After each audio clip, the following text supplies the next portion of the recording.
Yo, welcome back to my platform. My name is Anati. Another good day, another episode.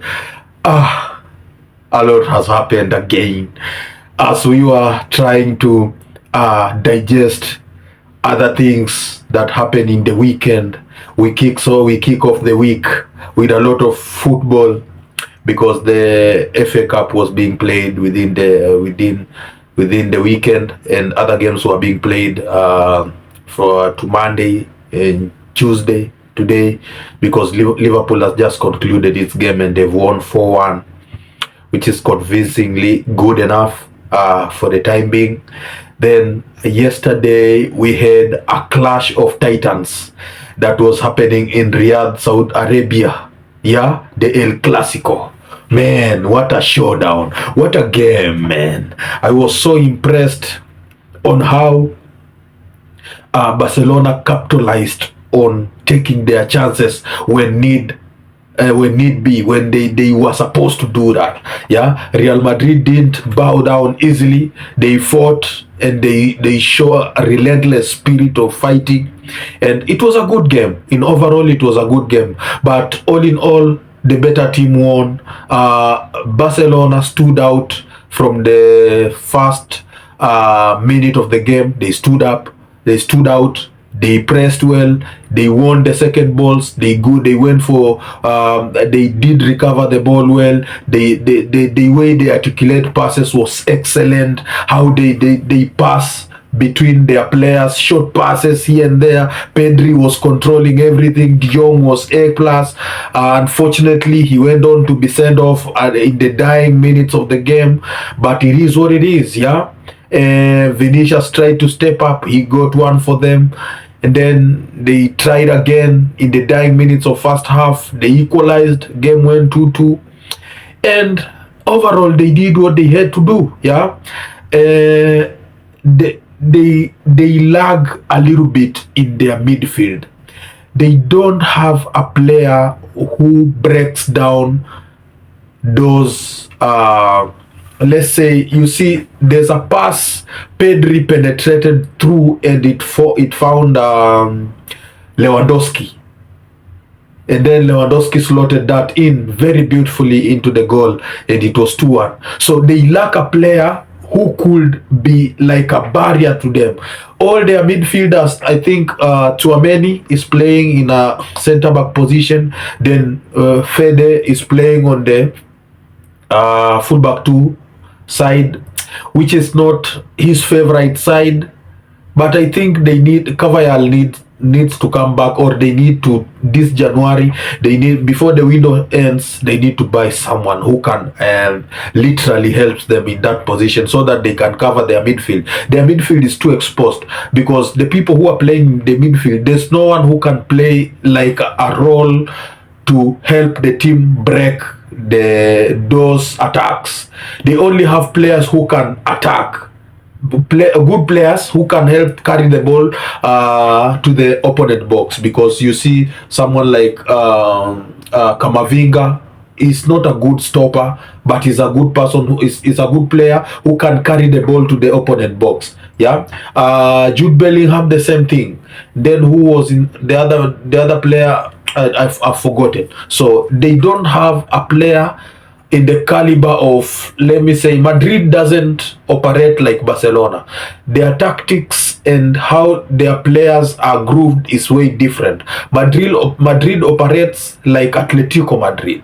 Yeah, they have a stopper in mid-6 role who can stop all the threats before it reaches the back 2 or the back 4 or the back 5, regardless of the system they're playing. So they need to find a player who can generally play in the mid-6, someone who can break those attacks.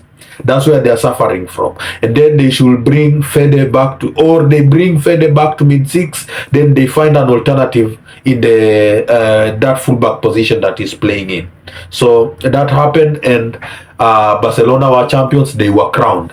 And then other things that happened from that game, Xabi Alonso was calling them to come and give Barcelona the guard of honor, and we saw a little rift between Kylian Mbappe, who was trying to tell the other players not to do that. We should just move away.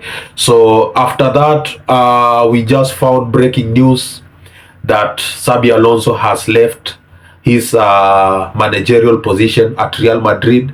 They say willingly he did left. He was not sacked. So I think there is something big behind this. It's just not someone sane enough who can walk away from the historic or gigantic club like Real Madrid. Yeah, it's bigger than that. We saw it. It's bigger than that.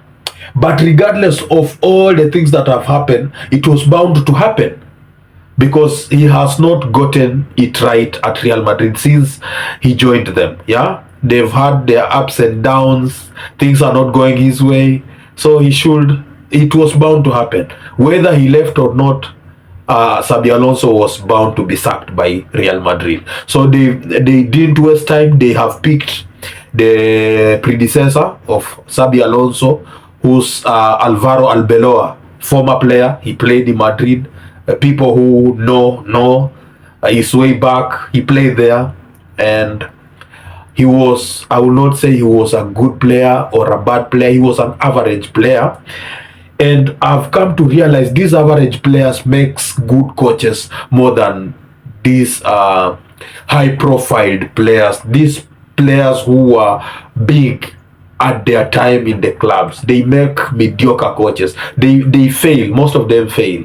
But these players who are just average, that nobody concentrated on them, I think they know how to tune these teams. They know how to tune the boys. They know how to articulate the attributes. They know how to read these kids. They know how to play them in their favorite positions. They know how to strike chords with them. Like, there's a lot in football that you have to do as a coach for you to get the winning mentality back into the team. So another thing that is happening, Manchester United, we are hearing, is they're almost getting an agreement with Michael Carrick about the interim job at Manchester United. So let's pray for them, because those guys, man, they are suffering. I have brothers who support Manchester United right now. They are really popping antidepressants. Those guys, man, they are suffering. They are really suffering. Yeah, they are really suffering. You get their belts, their trousers are now going downside. Their trousers are not fitting them anymore. These guys have just remained heads. Wamekonda. Hawako jo, hawako. Yeah? So it's high time, if you have a Manchester United fan close to you or a friend, please check on them. We know how football is. Football is our darling, man. You have to understand us. Football is our darling, and we hurt. Like, literally we hurt. We get hurt when the team is not performing. It's not even a joke. It's not even a joke. I'll tell you, it's not even a joke. I feel sick when Chelsea loses. I feel like I'll cry, man. Tears comes out. Because when we lose, I don't know, the feeling cannot be explained. When your favorite team loses, you can't explain that feeling inside you. We normally go for banters, but literally, we are weak as fuck inside. Like, it's like you have been possessed by a demonic spirit. So when it breaks you down, it leaves you humbled, it leaves you defeated, it leaves you deflated, it leaves you with no option. Like, you're just there. You're wondering, you guys could not have done something better than this.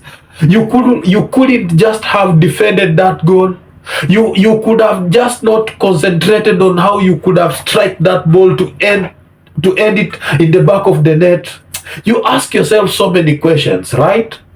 Especially if you have played this football a little bit, even if it's not to the professional level, but you've played it. You know how to kick a soccer ball. You know how to score a goal. And you see someone who has been brought into the system, packed into the system, and he does something stupid that ends up costing the whole team and the whole result.